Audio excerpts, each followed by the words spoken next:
Good morning, pilgrims, on stage 8 of the Via Francisca, the second stage on this trip. This is where I spent the night last night. Incredible place. We had a great time. We had a great breakfast spread this morning. It was a protein breakfast, as I always like to eat. I prefer it over the sweets. So whenever I get the chance to, I go for it. We had so much food that I actually got a sandwich for lunch today and a couple of fruits as well. Today we have another gorgeous day here in the Swiss Alps. We're going to be following the Rhine River in the Beveritz Nature Reserve, which is so gorgeous with the mountains, the forest, the river down below. It's just perfect. Today we're going to walk past the town where we're supposed to stay today. We're going to either go 5 kilometers or 9 kilometers, depending on how we feel, and then take the train back. The sun is already out. We got blue sky. Hey, Mera, what's the weather forecast for the day?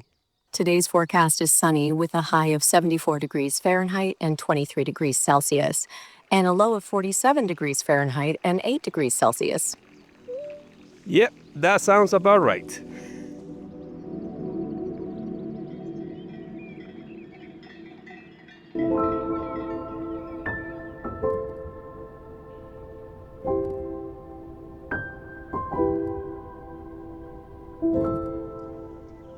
By the way, this series is brought to you by Friends of the Via Francisca, Switzerland. What should we talk about today? I think we should go into the pros and cons of this Camino. Let's start with the pros because I'm a bright kind of guy. Let's start with the positive as always. And a little recap, the Via Francisca starts in the Lake Constance and goes all the way to Pavia, about 500 kilometers, give or take. I'm doing it in 3 weeks, so it is a full Camino. And in my case, the biggest pro is right behind me, is getting to cross over the Swiss Alps and the Italian Alps as well. We got a vast variety of landscapes. We're not just climbing all the times. We got a bunch of rolling hills. We're walking in the valley. We start off in Constance, right next to the lake. So it slowly starts to gradually go up. So it gives you time to get ready, to get your trail legs before we make it to the pass. And then finally, of course, down into Italy. We have 4 countries that we get to walk through. So we start off in Germany only on the first day. Highly recommend you take some time to explore the town of Constance because it was just gorgeous. I wish I would have stayed there longer. You get to follow the lake, if only for a day, but then you still get to see it for at least 2 more before you say goodbye to it. We also have Switzerland, of course. We pass by the country of Liechtenstein, if only for a little bit as well. So there's a lot of variety here. Every day is totally different, totally new. Finally, we enter Italy on the last stage, the last week on the Camino. And we end up, of course, after walking in the Po Valley, which will be as flat as it gets. After you get over the mountains, you will be so glad to see it. We get to Pavia. If you decide to continue on to Rome, which is a choice, you get to connect there with the Via Francigena and go all the way through Tuscany, go over the Apennine Mountains, Tuscany, Lazio, Rome, and then the final country will be, of course, what? The Vatican. So if you're trying to avoid the crowds, this is the perfect Camino for you. We know already that the Caminos in Spain are getting more crowd by the year. I think last year, over 500,000 pilgrims reached Santiago. So if you want to escape from that, this is a good choice. Also, if you have already done the Via Francigena, if you have already crossed the Alps over the Grand St. Bernard's Pass, this is an alternative for you. Many of the pilgrims that pass through here come from either Austria or Germany. So this will be another way to get there. And also since the pass here is much lower in elevation, the season is longer. You can get here earlier in the season or further down. I'm doing it in April, May, which is just perfect right after Holy Week. And of course, the summertime, it will get a little bit hot in here, but then you can also come back in September, October. If you really like the winter, you could go a little bit further down. Another pro here is that Switzerland is famous for all the trails. There's so many trails here. You see day hikers, you see people in bicycles, walking their dogs, walking as a family. The landscape, man, what can I say? I don't have to explain it to you guys. You guys know that I love the mountains. We got the Rhine River down below. We got beautiful forests. If we get to walk in the roads, are usually backcountry roads with very little traffic. Nothing like the Camino is in let's say in Portugal, the Camino Portuguese, the central route just out of Lisbon or out of Porto, which are very crowded. Here is nice. We got wide shoulders. The Swiss are good drivers, and we also have plenty of support when it comes to the food. Water-wise, so many water sources in Switzerland. You don't really need to carry much water. What else can I say? Just gorgeous Camino, not overcrowded at all. You get to see a lot of people. You get to taste the local cuisine. Variety of landscape. Every day is different. We're going through the valley, so it's not too steep of climbs. It's not like we're on the rim up there. We'll do that a little bit further down the line. We get to see many countries. Just incredible. Just incredible. I'm so glad that I'm here doing this one. And now we're going to continue on. We're going to go down to the river, past a few villages. I got my supplies already. And then further down, let's go into the cons. Because there's always a positive and a negative to any situation and any Camino. All right.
By now, you guys know my fascination with border crossings, stream crossings, bridges, but nothing like a good old hole in the wall on this cliffside right here. Nice, I like it.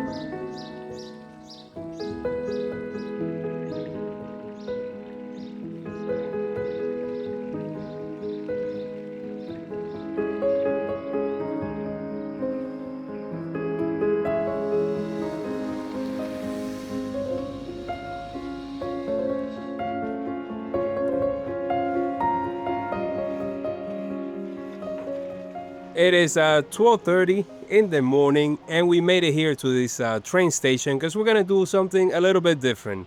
After enjoying a cappuccino there, sitting, resting, after walking the first quarter of the way of the stage, we're gonna take the train now back.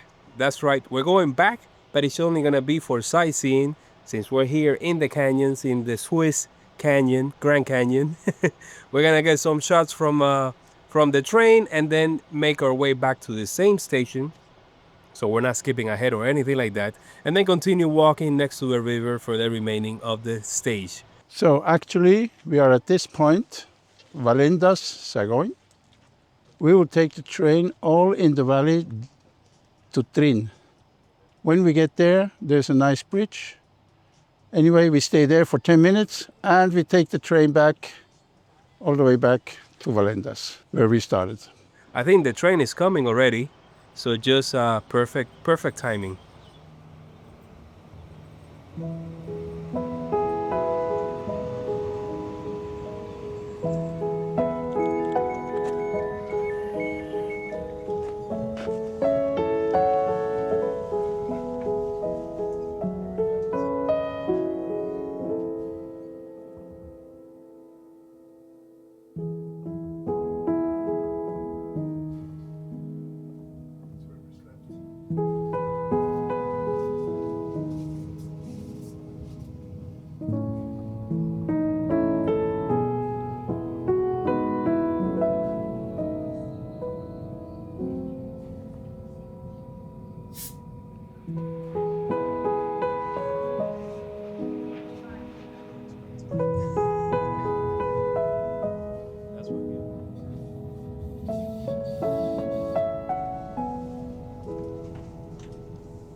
85 centimeters rubber.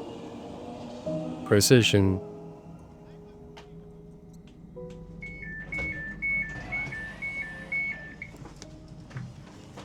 There you have it, just a quick ride on the train, only a few stops just to get some shots of the gorgeous river canyon there. And now we're gonna spend about 20 minutes here in this other station, visit the suspension bridge, and then take the train, of course, back to where we started.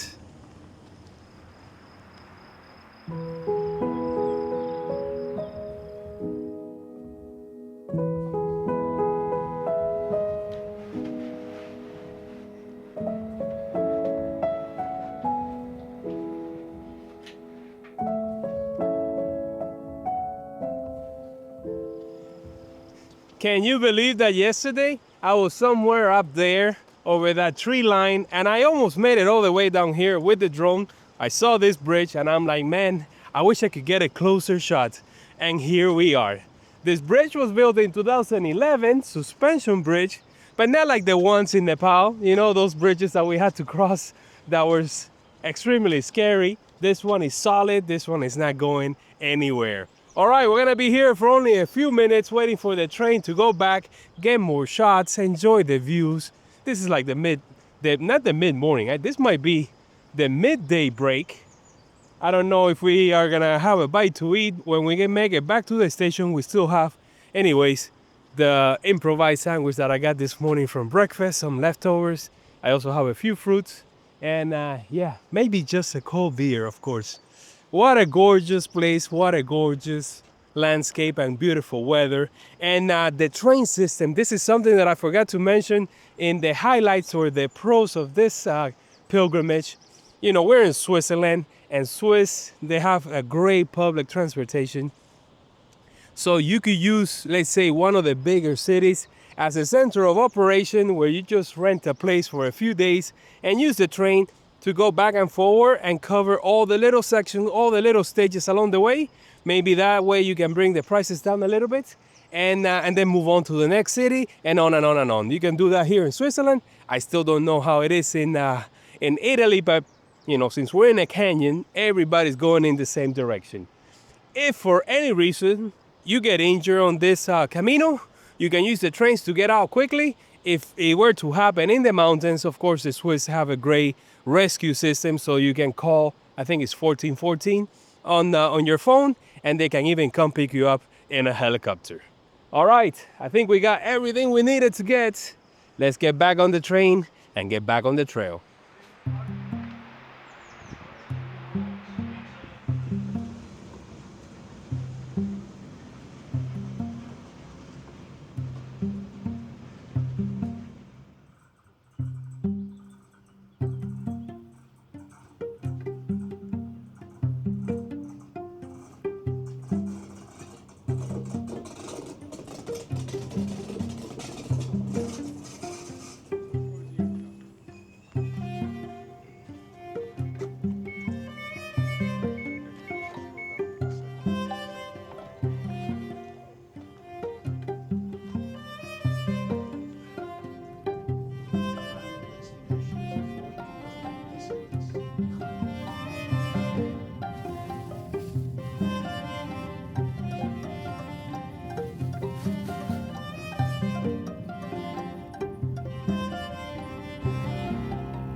All right, another quick ride back on the train, enjoying the views one more time.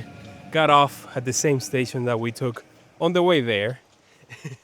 And now we're here following the river. We're gonna follow the river all the way into town. We're gonna drop off our gear and then decide how many kilometers we wanna push forward so that we can take them away from tomorrow's stage. Make that tomorrow's stage a little bit shorter because if not, it's gonna be a good one.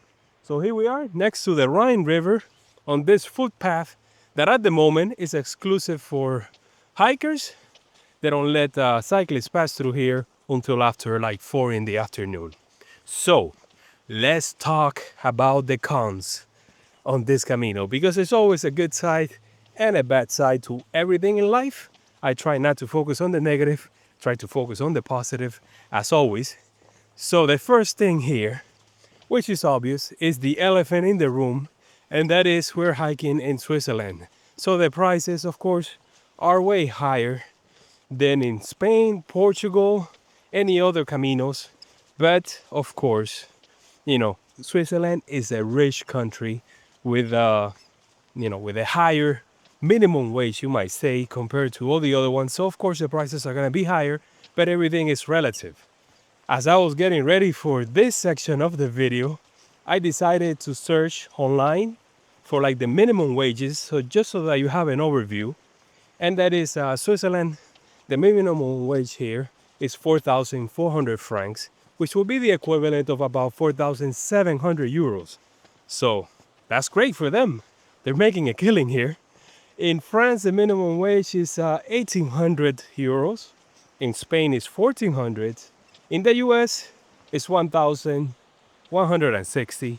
We gotta do better than that. Which, if you convert that to euros, it's 1,032 euros a month. Italy is a cool 1,000, and Portugal, in last, is 120 euros. So if you're a Portuguese, this would be extremely expensive. If you're a Swiss and you go do the Camino Portuguese, it will be extremely cheap as well. So there are ways to bring down the cost, of course.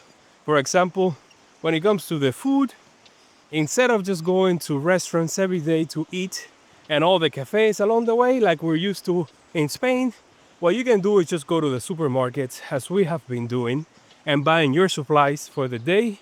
I tend to get a few fruits like a banana, an apple, get nuts, get yourself a sandwich or a salad depending on your dietary needs. And that's it. That's what you get when you're eating out and about during the day.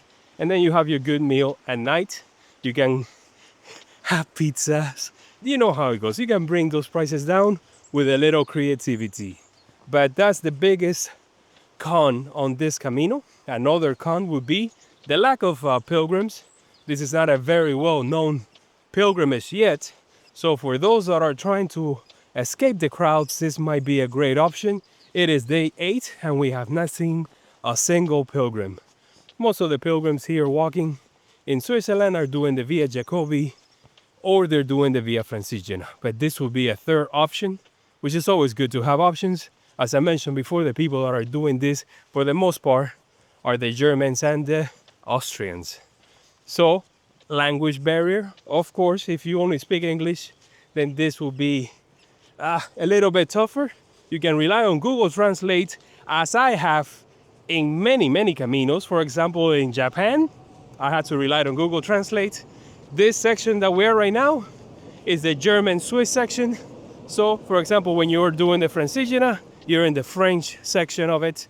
So, and also we're gonna be getting closer to the Italian section. So this is all Switzerland. Once you get into Italy, the prices, of course, are gonna drop drastically. Coffee might go from 5 francs down to 1 euro. But of course, Italy is the last third of this pilgrimage, the last week, you might say. Another negative here might be the signage. It is practically non-existent in Switzerland. In Italy, it's well marked. So I would highly recommend you get GPS tracks for this one. You definitely need it. You cannot do this without GPS tracks. You're gonna get lost. You're gonna follow a different trail. This Camino is just a bunch of different trails put together. So you can get them from the Via Francisca.ch website. You can also get them in the description down below. I would also recommend you get yourself an eSIM plan so that you can use it for navigation. You can use it for Google Translate to make phone calls if you have to. As far as accommodations, there aren't as many like albergues, like municipal albergues and such for pilgrims like we have in other caminos.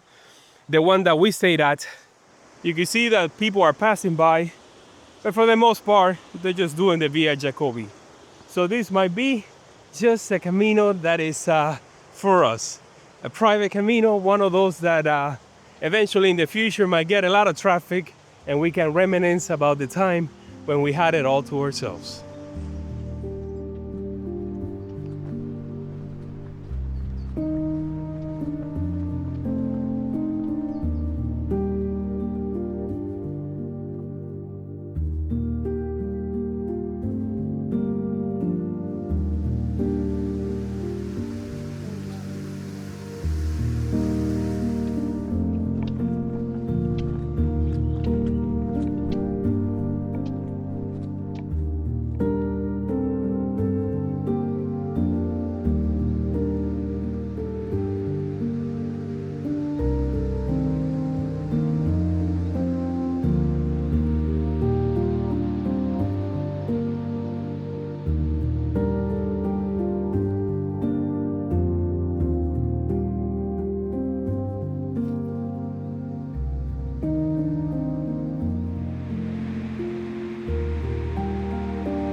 All right, guys, made it to town at 2 in the afternoon, which is good timing. Went really quickly to the Migros to get a quick drink, something cold. So I had what's it called? A Powerade, or was it a Gatorade? I think it was a Gatorade. And then we walked over here to this hotel, which was, by the way, provided by the tourist office here. So thank you so much for that. And now we're gonna take off all the gear, or at least in my case, half of all the gear. Leave it here, just take my vlogging kit. So this will be like a sneak peek of what it's gonna be like in a few months when I go to Santiago, when I do the Camino Frances with my son, since over there I'm gonna have the luggage transfer service. Royalty after walking for 2 months with all of this. So over there, I'm gonna transfer all my gear. Everything that's in the bag is gonna go in the luggage transfer, and I'm only gonna carry my vlogging kit. So today, I will get a sneak peek of that. From here on is when the climb starts. It's gonna take 2 days to get to the pass. Today, it won't be, or the first day won't be as crazy. We're gonna try to gain as much ground as we can, because if not, then tomorrow, it will be like a 30-kilometer day. A 30-kilometer day on a climb is not good. So we're gonna try to gain about 5, maybe 7 kilometers. Shave that off from tomorrow's stage will be great. So right now we're gonna have maybe just a drink, just to cool off a little bit, and then head out. The best thing about now is that the way that we're walking, the sun is going to be on the other side. So we're going to be walking in the shade for those 7 kilometers. It's going to be glorious. And then we're going to take the train back here. The train tracks are right there. And the train station is not far away.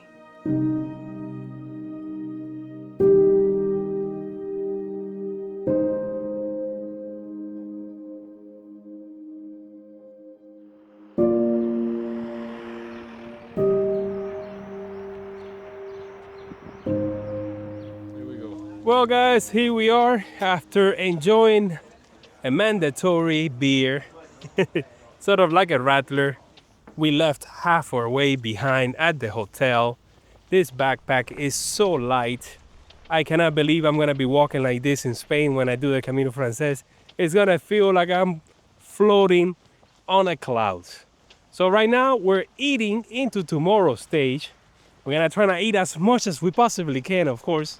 We're gonna trail the train tracks almost all the way.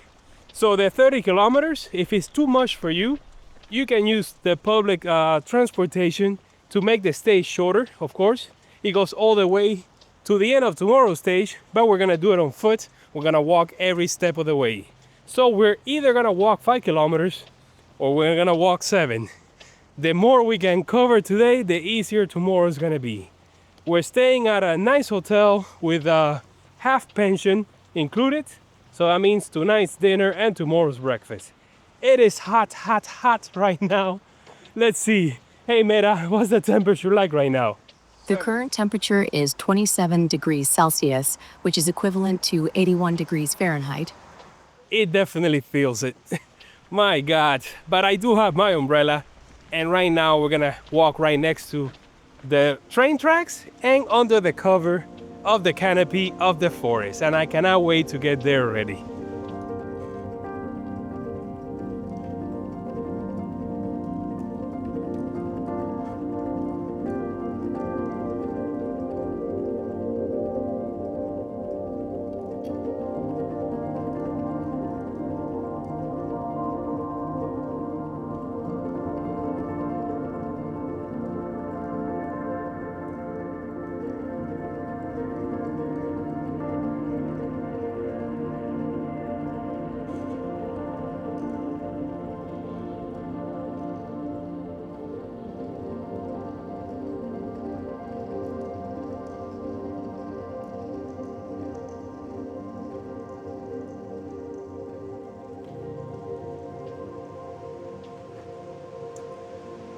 All right, so here we are. This wooden bridge is gonna be the end of today's stage, and it is a good one. I wish I could tell you how much I did today, but unfortunately, I made a little mistake. When we got to the train station, when we got to the first one that we were gonna backtrack, I put my tracker on pause. And of course, I forgot to restart it until we were like a little further down the river path after I had my lunch break.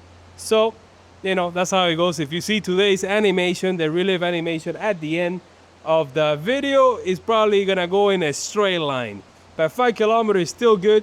I could do more, but at the same time, I'm not here on my own. So 5 kilometers is good enough. Now let's take the train back to the hotel, take the shower, do laundry. You know how it goes.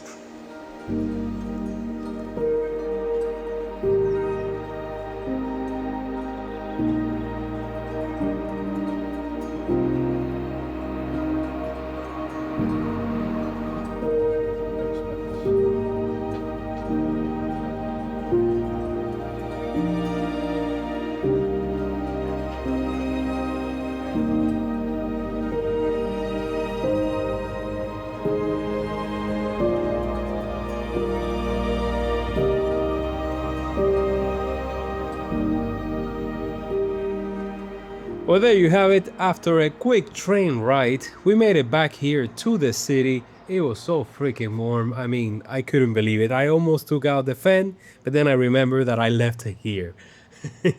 I did my laundry, of course, in the bathroom, and I hung it here from the window.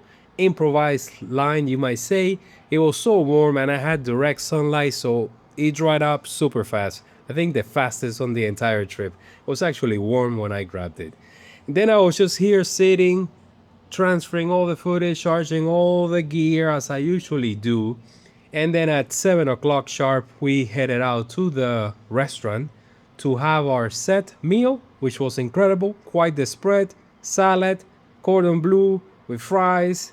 I had sparkling water. I didn't wanna have any more alcohol. As you guys know, I'm trying to cut it down, so I had a beer this afternoon, and that's good enough. Closed it off with ice cream, tiramisu ice cream with whipped cream and a strawberry in there. And I also had, of course, my espresso macchiato that I cannot kick. I need at least 2 or 3 per day. What else? What else?